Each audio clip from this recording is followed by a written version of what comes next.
Allahu Allahu Allahu Allah Allahu Allahu Allahu Allah Allahu. Hadirin yang muliakan Allah Subhanahu wa taala, maka orang beriman itu dia hidupnya tidak akan puas. Puas dengan apa? Tidak akan puas dengan kebaikan kecuali sudah nanti dimasukkan ke dalam surganya Allah Subhanahu wa taala. Kenapa? Karena setelah mereka menyempurnakan satu kebaikan, yang difikirkan apalagi perintah yang saya mau sempurnakan. Nah, jadi dia tidak merasa cukup dengan perintah itu. Bahkan sebagian orang-orang soleh itu memohon di kubur itu nanti diberikan kemampuan bisa sholat. Masya Allah. Betul itu Pak. Maka hadirin rahimakumullah, nah kita ini sekarang belum jadi orang soleh, terutama yang bicara. Tapi kita sedang melangkah menjadi orang-orang soleh. Maka kitabnya orang-orang soleh ini kita baca. Hadirin rahimakumullah, di sini disampaikan di dalam kitab Nasaihud Diniyah wa kana ba'du salafi salihi, sebagian orang-orang soleh terdahulu yaqul, mereka berkata, wallahi demi Allah ma amina ahadun ala dini ayasluba illa suliba. Perlu difahami hadirin, demi Allah, kata orang-orang soleh terdahulu, tidaklah seseorang yang telah merasa aman atas agama yang dia telah jalankan daripada agamanya dirampas, kecuali agamanya dirampas. Paham Pak? Artinya hadirin rahimakumullah, orang-orang soleh terdahulu menceritakan kisahnya orang-orang yang merasa aman dengan amalnya. Maka kita jangan merasa aman dengan amal kita. Walaupun banyak sekali fadilah yang sering kita baca Pak. Tetapi ketika kita sudah bahas ikhlas, selesai Pak, ya kan? Ikhlas itu apa Pak? Pernah kita bahas di dalam kitab apa namanya? Kifayatul Atqiya. Jadi di dalam hadits qudsi, ikhlas dinyatakan oleh Allah sirrun min asrari. Jadi ikhlas itu adalah rahasia yang mana itu pun rahasia dari rahasia yang aku sendiri yang tahu. Maka hadirin rahimakumullah, dan ikhlas itu kata Allah akan aku titipkan kepada hamba yang aku inginkan. Masya Allah. Jadi nggak sembarang orang. Kita ini sekarang sedang apa? Sedang belajar semua, belajar sholat, belajar ngaji, belajar ikhlas, dan belajar semua. Maka hadirin rahimakumullah, di sini disampaikan wa kana ba'du salafi salih yaqul wallahi ma amina ahadun ala dini ayasluba illa suliba. Demi Allah, kata mereka, tidaklah seseorang yang telah aman, artinya merasa aman, ala dini, atas agama yang mereka miliki, ayuslaba, untuk apa? Untuk dirampas. Artinya pede, nggak mungkin ini goyang lagi. Illa suliba, kecuali agamanya ini akan dirampas. Maka hadirin rahimakumullah, diteruskan, waqad kana salafus salih rahmatullahi taala alaihim, sungguh telah ada orang-orang terdahulu rahmatullah alaih fi ghayatil khaf min khatimati su' ma'a salahi a'malihim wa qillati dhunubihim, hatta qala ba'duhum law urida alayya al-mautu 'ala al-islam bi babil hujrah wa syahadati bi babil dar, yakni asyhadati fi sabilillah, lakhtartul mauta 'ala al-islam 'ala babil hujrah 'ala syahadah 'ala babid dar, li'anni la adri man alladhi yu'radu liqalbi fima bainal hujrati ila babid dar. Hadirin, di sini disampaikan sungguh para salaf dulu, orang-orang soleh dahulu, mereka berada di puncaknya kekhawatiran akan bahayanya, akan buruknya akhir kehidupan mereka. Jadi orang-orang soleh terdahulu Pak, disebutkan oleh yang penulis ini. Siapa yang nulis ini? Yang nulis ini Ini kata siapa? Kata guru Jaini Abbas Sekumpul, ini yang memiliki rotib Al-Haddad, yaitu Habib Abdullah Ala Ba'alawi Al-Haddad. Maka sebaiknya kalau kita ngaji kitab ini, kata beliau, kita pun mendawamkan membaca rotib Al-Haddad. Itu biasanya diamalkan oleh para habaib, para solehin juga. Maka hadirin rahimakumullah, di sini dinyatakan waqad kana salafus salih rahimahullah fi ghayatil khawf min khatimatis su'i ma'a salahil a'malihim. Jadi sungguh telah ada orang-orang terdahulu yang saleh. Jadi mereka berada di puncak fi ghayatil khawf. Jadi mereka berada di puncaknya kekhawatiran dari mati yang mati yang buruk. Jadi matinya su'ul khatimah. Ma'asalahi a'malihim, bersamaan amal-amal mereka bagus. Qur'annya Masya Allah, bahkan sebagian orang-orang soleh itu diceritakan di dalam kitab-kitab itu setiap hari hatamkan Al-Quran. Masya Allah. Jadi bukan 1 juz, bukan 10 juz, tapi 30 juz menghatamkan Al-Quran. Wa qillati dzunubihim. Demikian pula di samping bagusnya amal mereka, mereka memiliki dosa yang sedikit. Artinya al-kabair itu mereka tidak menjalankan. Hatta qala ba'dhum, sehingga dikisahkan sebagian mereka berkata, "Lau uridu alayyal maut," seandainya ditawarkan untukku kematian. Alal Islam, yang pertama adalah mati di atas Islam. Bibabil hujrah, di depan pintu kamar. Wasyahadati bibabid dar, kemudian yang kedua adalah mati sebagai syuhada di pintu rumah. Kasarnya ngomong di depan pengimaman. Satu kan, yang kedua di bawah gitu kan. Apa beliau katakan? Yakni asyahadah. Jadi di pintu bawah itu, di pintu rumah itu mati di atas syahadah sebagai syuhada fi sabilillah, di jalan Allah. Lakhtartul mauta ala Islam ala babil hujrah. Sungguh kata mereka, aku akan memilih mati di atas Islam di depan pintu kamar. Ala syahadah, daripada mati sebagai syuhada ala babil dar, yang mana di depan pintu rumah. Li'anni la adri, kenapa? Mereka memberikan alasan ilat. Li'anni la adri man ladzi yu'radu liqalbi fima bainal hujrati. Karena sesungguhnya saya tidak tahu apa yang akan terjadi pada hatiku antara pintu kamar ini menuju pintu apa? Pintu rumah. Ya. Jadi keadaan hati mereka itu betul-betul yang diperhatikan, Pak. Wa qala al-akhar li ba'di ikhwani.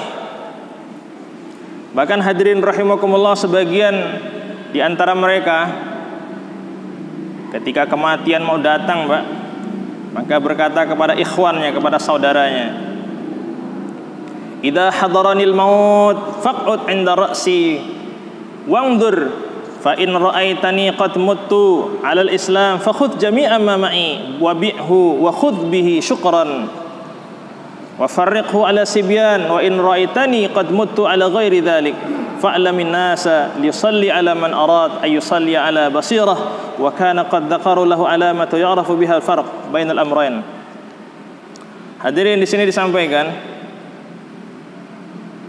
jadi kebetulan orang tadi itu mau meninggal, maka disampaikan kepada yang di sampingnya itu, apabila nanti kematian sampai kepada saya, maka duduklah di sisi kepala saya, maka lihatlah, jika kamu melihat saya mati di atas Islam, maka ambillah semua apa yang aku miliki, maka tukarlah dan berikanlah sebagai syukur kepada Allah Subhanahu wa taala, dan bagi-bagikanlah kepada anak-anak.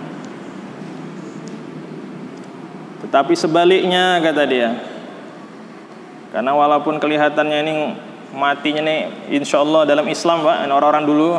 Tetapi seperti itu karena kekhawatiran.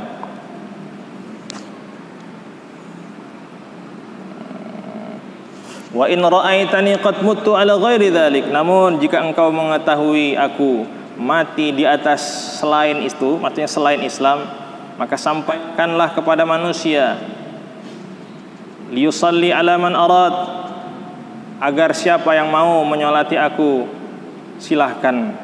Masya Allah.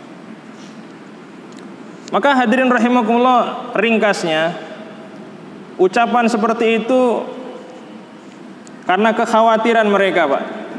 Walaupun di sini disampaikan waqad ra'aitu qad mata 'alal Islam, sungguh orang yang telah berwasiat itu ia telah mati di atas Islam. Maka hadirin rahimakumullah, maka penting bagi kita orang-orang Islam yang telah diberikan oleh Allah Subhanahu wa taala modal besar yaitu berupa apa? Berupa keislaman, maka janganlah kita meremehkan daripada 3 perkara. Yang pertama, jangan meremehkan kebaikan, karena jangan-jangan yang kita remehkan itu yang menyebabkan seluruh dosa kita diampunkan oleh Allah Subhanahu wa taala. Kemudian jangan meremehkan dosa Pak. Jangan-jangan yang kita remehkan itu yang menyebabkan kita terpeleset masuk ke neraka. Dan yang ketiga, jangan kita meremehkan seseorang. Kenapa? Karena jangan-jangan yang kita remehkan itu ialah orang-orang yang Allah muliakan. Dan itu adalah rahasia Allah sekalian. Maka itu yang saya sampaikan ini terdapat di dalam kitab Hikam. Maka hadirin rahimakumullah, di sini disampaikan pula di dalam kitab ini juga bahwasannya tidak ada seorang pun manusia, hatta nabi-nabi secara zatnya memiliki kemampuan mengakhirkan hidup mereka dalam keadaan iman. Walaupun beliau adalah seorang nabi, tetapi Allah yang memberikan kepada mereka. Paham ya? Maka hadirin rahimakumullah, Allah Ta'ala telah memberikan sabil, telah memberikan apa Pak? Jalan untuk kita ini mati di atas Islam. Apa jalan yang Allah berikan? Yaitu kita diberikan agama. Allah Subhanahu wa taala telah memberikan Islam kepada kita. Maka hadirin yang mulia, ibaratnya seperti seseorang bapak. Bapak ini memberikan modal kepada anaknya. Nak, nih ada uang sekian. Dikasih 50 juta ataupun berapa untuk modal kamu. Nah, ini duit ini bisa apa? Bisa binasa tanpa apa? Tanpa diusahakan. Ya Pak ya, digeletakin aja. Maka dia bisa dimakan rayap. Kemudian mungkin kalau dibiarin mungkin akan datang satu waktu duit ini udah berubah kan, bentuk-bentuknya dan sebagainya, sehingga apa? Sehingga duitnya yang dulu pernah dikasih orang tuanya nggak bisa dimanfaatkan lagi. Maksudnya apa? Orang tuanya tadi memberikan supaya duit ini dikelola, dibelikan barang, kemudian dijual, sehingga apa? Sehingga nanti menghasilkan keuntungan yang banyak. Begitu pula Allah Subhanahu wa taala telah melahirkan kita sekalian dari wanita-wanita mukminah ini supaya apa? Supaya sebagai modal. Maka salah satu modalnya itu adalah keislaman kita. Maka salah satu wasilah untuk menjayakan ataupun membaguskan kita punya keislaman adalah dengan apa Pak? Dengan talabul ilmi. Sehingga hadirin rahimakumullah, di sini disampaikan bahwasannya tidak ada seorang pun, hatta nabi-nabi terdahulu, kecuali mereka takut Pak, takut matinya su'ul khotimah. Masya Allah. Tadi para wali-wali. Nah, ini disebutkan di dalam kitab dalam apa lebih awalnya. Nah, ini mereka lebih cenderung takut. Seperti itu. Sehingga hadirin rahimakumullah, bagaimana nasihatnya Nabi Yakub kepada putranya, bagaimana Nabi Ibrahim kepada putranya, ya siapa? Nabi Ismail. Faqad qala ta'ala wa wassa biha Ibrahimu bani wa Yaqub ila qawlihi fala tamutunna illa wa antum muslimun. Jadi artinya Nabi Ibrahim telah berwasiat, menyampaikan wasiat kepada bani, kepada anaknya. Demikian pula Yaqub alaihissalatu wassalam berwasiat kepada Yusuf. Apa? Innallaha akhtara lakumuddin. Sesungguhnya Allah Subhanahu wa taala telah mengaruniakan kepada kalian agama. Artinya diingatin, agama Allah telah berikan. Fala tamut, maka janganlah kamu sekali-kali pernah mati kecuali mati dalam keadaan Islam. Walaupun dua-duanya adalah seorang nabi, Pak sekalian. Tetapi hadirin yang mulia, orang tuanya masih mengkhawatirkan apa? Tentang keadaan anaknya. Demikian pula Nabi Yunus apa? Ya, Nabi Yusuf, beliau pernah bermunajat di hadapan Allah. Apa? Anta waliyyi fid dunya wal akhirah, tawaffani muslima wa alhiqni bis salihin. Engkau adalah pelindungku ya Allah dikala aku ada di dunia. Demikian pula Engkau adalah pelindungku ya Allah dikala aku ada di akhirat. Tawaffani, oleh itu ya Allah, akhirkanlah hidupku dalam keadaan muslim, dalam keadaan Islam. Wa alhiqni bis salihin, dan masukkanlah aku dalam jamaahnya orang-orang soleh. Bahkan tukang sihirnya Fir'aun, Pak, ketika mereka semua masuk Islam di zaman Nabi Musa alaihissalam, fatawa'adahum Fir'aun bi'uqubah. Jadi Fir'aun ini telah mengancam mereka untuk menyiksa. Mereka pun di tengah-tengah baru masuk Islam, dan gambaran itu matinya husnul khatimah. Tetapi mereka berdoa kepada Allah, dan itu pun diabadikan di dalam Al-Quran. Apa kata mereka? Rabbana afriq alaina sabra wa tawaffana muslimin. Ya Allah, Rabbana afriq alaina, ya Allah, karuniakanlah kepada kami kesabaran dan matikanlah kami dalam keadaan Islam. Masya Allah. Maka hadirin yang mulia, ringkasannya apa? Jangan sampai kita ini merasa aman dengan amal kita. Apapun hebatnya amal kita, mau sholatnya bagus, mau sodakohnya Masya Allah, mau ngajarnya masailnya gimana, mau sedekahnya gimana, mau apa saja pokoknya. Tetapi harus apa? Harus mengkhawatirkan apa? Keadaan akhir hidup kita masing-masing. Sehingga kita selalu di dalam munajat kita selalu minta sama Allah agar kita ini diakhirkan hidupnya dalam keadaan husnul khatimah.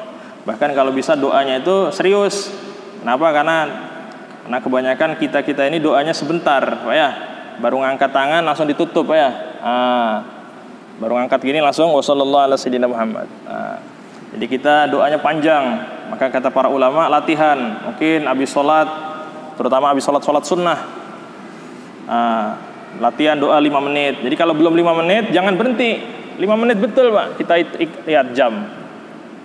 Besok latihan lagi 5 menit berapa detik, ya kan? Tambah lagi 6 menit, 7 menit, 8 menit, sampai datang satu waktu kita bisa doa setengah jam. Masya Allah. Satu majelis. Kita nonton HP aja sampai 2 jam kadang, Pak ya. Masya Allah, gini nggak tahu ya, udah jam 11. Masya Allah, nggak kerasa. Jadi kita latihan. Jadi kalau kita nggak latihan, Pak, nggak bisa. Jadi makom kita ini pertama Allahumma paksa. Apa ya? Dipaksa jadi orang baik. Kemudian baru nanti apa? Baru menjadi kebiasaan. Setelah menjadi kebiasaan, baru menjadi hobi. Hobinya baca Quran, hobinya dakwah, hobinya apa lagi? Sedekah, dan seterusnya. Ada yang ditanyakan, Pak?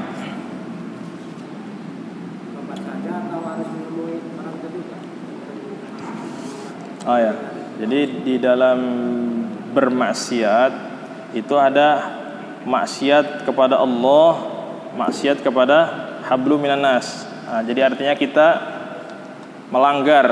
Yang kita langgar itu adalah huququllah. Seperti contoh enggak sholat.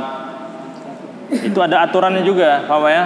Itu bahkan itu walaupun ada khilaf, walaupun ada perbedaan di kalangan para ulama, namun khilaf di sini kita diajarkan oleh para ulama juga, hendaklah kita cenderung kepada jumhurul ulama. Jumhurnya itu qadha, apa ya? Misalkan Bapak dulu pernah meninggalkan sholat, itu termasuk huququllah. Walaupun ada sebagian para guru-guru kita mencenderungkan untuk enggak apa-apa, Gak usah kodok, yang penting tobat. Tetapi kita ngelihat dari kalangan ada pendapat seperti itu, ada juga pendapat yang mewajibkan kodok. Nah, bahkan Imam Nawawi yang punya kitab Riyadhus Shalihin maka mengatakan bukan jumhur tapi ijma. Nah, kalau ijma itu nggak boleh diganggu gugat. Itu kata pendapat beliau. Nah, seperti itu. Nah, demikian pula puasa, Pak ya. Pernah dulu lagi zaman-zaman jahil, lagi zaman-zaman belum hijrah kita pernah nggak puasa Ramadan. Nah, sekarang alhamdulillah sudah berhijrah. Nah, ini sekarang kesempatan nih mumpung masih hidup. Nah, mulai besok latihan Senin Kamis. Tapi ingat diniatkan puasa qadha. Nah, latihan dulu ngodoknya Senin Kamis. Nah, kalau sudah mampu lagi, apalagi besok hari apa? Jumatnya puasa bed kan, tanggal 13, 14, 15 kalian puasa bed juga. Nah, seperti itu. Jadi harus diqadha. Nah, sekarang pertanyaannya bagaimana ketika berhubungan dengan hukukul ibad? Misalnya contoh dulu kita pernah mencuri zaman kita SMA. Ya kan? Pernah ya kayak tadi pernah dulu pertanyaan, dulu pernah apa? Ya belanja gitu kan di koperasi sekolah. Ya kan? Gorengan ngambilnya 5 bayarnya 1. Ataupun ya pura-pura nggak tahu pulang kan, dan seterusnya.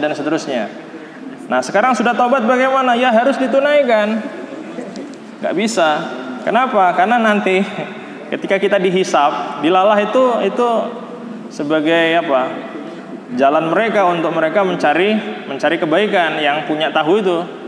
Nah, jadi kita berusaha untuk menyempurnakan haknya. Nah, kalau kita masih ingat, oh ya dulu tuh ibu teteh itu tuh yang punya. Nah, kita datengin misalnya nih. Alhamdulillah masih hidup. Ya kita sebagaimana dulu harganya memang misalnya 100, ya kita bayar 100. Gitu Pak dalam hukukul ibad. Jadi bukan ngikutin misalkan contoh 100 dulu dengan sekarang, enggak gitu. Seperti kita utang emas. Ya bayarnya dengan emas, bukan dengan jumlahnya, dengan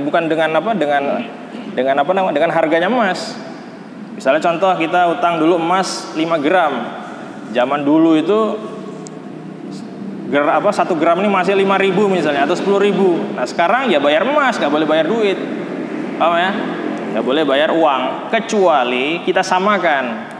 Misalnya contoh saat itu kita utang 3 gram belum bayar, alhamdulillah dapat hidayah sekarang. Nah kita nggak mau repot kan, apalagi kita di Jakarta. Ya udah kita teken harga emas hari ini berapa? Misalnya harganya 600, ya udah kita kalikan 3, terus kita transfer kepada yang menghutangi pada saat itu. Nah, jadi seperti itu cara untuk kita menyempurnakan hukukul ibad. Demikian pula tadi, nah, kita pernah dulu kan pernah zalim sama si A sama si B. Nah, ini bagaimana? Ya dalam aturan mainnya kita berusaha semaksimal mungkin, Pak ya. Apalagi kita punya harta banyak, kita sempurnakan. Nah, misalkan contoh kita pernah mencuri, misalnya mencuri jam. Nah, kita tahu tuh orangnya masih hidup. Nah, bagaimana cara yang baik lah gitu. Mungkin ya tanpa disadari, mungkin mungkin kalau langsung ngomong mungkin marah kan. Nah, kita berikan hadiah kepada dia. Nah, tapi nawaitunya itu untuk menyempurnakan kita punya masalah. Mungkin dulu dia pernah kita curi, tapi dia nggak tahu kan. Lain halnya sudah tahu.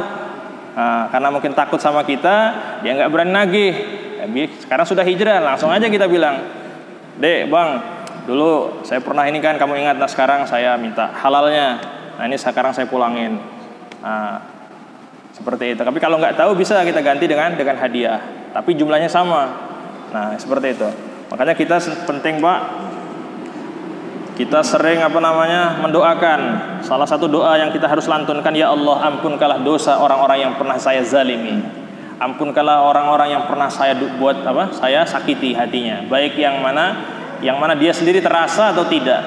Insya Allah dengan barokah sering doa gini Pak, hukukul ibad yang kita pernah tidak yang pernah kita langgar, insya Allah pada yaumul hisab itu sebagai jalan untuk menebus. Jadi kita doakan orang-orang yang pernah kita zalimi, mulai kita balik sampai hari ini. Bahkan seandainya pula kita nggak pernah menzolimi orang, nggak pernah nyakitin, nggak pernah hutang nggak bayar, nah ini tetap kita doa seperti itu Pak. Nah jadi seperti itu. Bahkan salah satu khususiyat sholawat Fatih Pak ya, Allahumma shalli ala sayyidina Muhammadil Fatih lima ughliqa wal khatimi lima sabaqa nasbil haqqi wal hadi ila siratikal mustaqim wa ala alihi wa sahbihi haqqa qadrihi wa miqdaril azim. Itu sahibul ijazah, Syekh Alamah Sayyid At-Tijani itu saya pernah mendengarkan dari beberapa yang memberikan ijazah, itu disampaikan oleh Rasul, itu sholawat itu bisa untuk menebus hukukul ibad. Misalkan contoh Bapak baca berapa? Baca 300. Nah, kita nawa itu kan, bacaan itu untuk orang yang pernah kita zalimi. Tetapi artinya apa? Artinya pada saat ini kita memang betul-betul nggak mampu. Dulu mungkin kan kita punya harta, Pak ya. Nah, kita punya harta, kemudian kita masih nakal, masih mengambil sana. Pas kita sekarang sudah tobat nggak punya. Jadi kita ini nggak bisa mulangin gitu. Nah, maka pertama kita bertobat kepada Allah Ta'ala, kita doakan. Nah, jadi seperti itu juga dijelaskan di dalam kitab Kifayatul Atqiya juga sebagai wasilah itu. Juga nggak perlu juga seperti ini. Misalkan contoh, kita pernah menzolimi orang, langsung kita datang door to door, ya kita benjut. Ya kan? Benar itu Pak. Maka kita artinya wattaqullah mastata'tum, menunaikan hak Allah ini semampu. Nah, salah satu wasilahnya adalah dengan doa tadi. Jadi seperti itu. Nah. Allah alam bisawab. Mungkin ada yang lain, Pak, silakan. Monggo Pak Haji. Ini kaitannya dengan soal pertama. Cenderung istilahnya menzalimi, meremehkan dan sebagainya.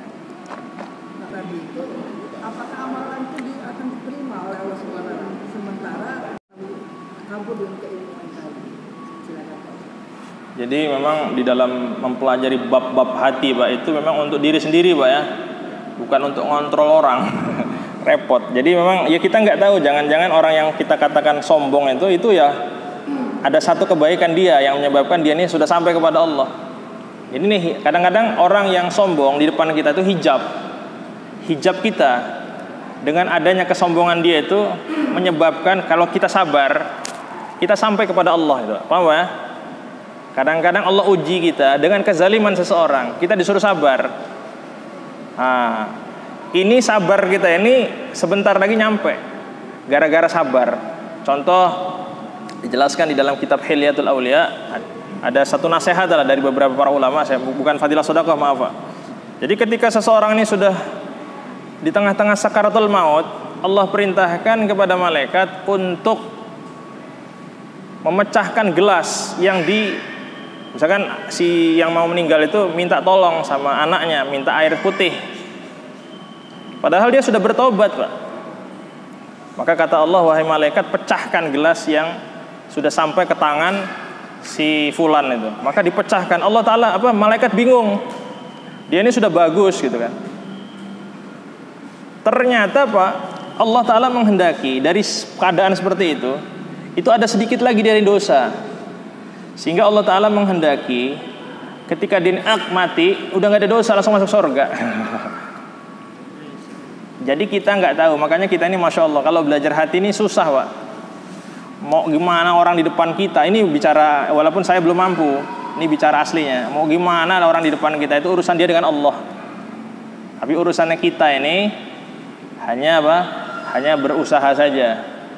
Nah, tapi jangan menghukumi karena kita nggak tahu. Nah, ada beberapa wali yang majdub.